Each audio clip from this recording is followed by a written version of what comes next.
আজকে আমাদের বাড়িতে কোনো আমিষ রান্না হবে না, তাই ভাবলাম চলো নিরামিষ রান্না করি। তো ভাবছি কি রান্না করব, তখন পিসিমাদের বাড়ি গেলাম, দেখলাম ওখানে অনেক পুঁইয়ের শাক লাগিয়েছে, সেখান থেকে পুঁইয়ের শাক তুলে নিয়ে এসে রান্না করলাম কচু এবং মসুর ডাল দিয়ে।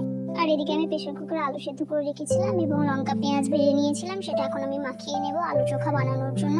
পেঁয়াজ দিয়ে দিলাম, এরপর এটা আমি লঙ্কার সঙ্গে মাখিয়ে নেব। আমার আলু চোখা রেডি হয়ে গেছে। এরপর আমি একটু পেঁয়াজ আর লঙ্কা মাখিয়ে নেব, যেটা আমি ভাত দিয়ে খাবো। আমার খেতে খুব ভালো লাগে, এটা তোমরা বাড়িতে ট্রাই করতে পারো।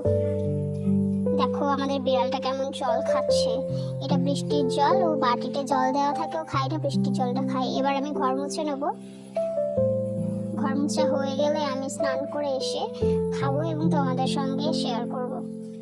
আমার স্নান করা হয়ে গেছে, এরপর পেঁয়াজটা লঙ্কা মাখা দিয়ে এবং আলু চোখা, আর এটা আমার পুঁই শাকের ডাল। আজকে কিছুই নেই, এটাই আমাদের তরকারি, তো এটা দিয়ে ভাত খেতে হবে। তো চলো খাচ্ছি, দারুণ মজা হয়েছিল, তোমরাও কিন্তু ট্রাই করতে পারো।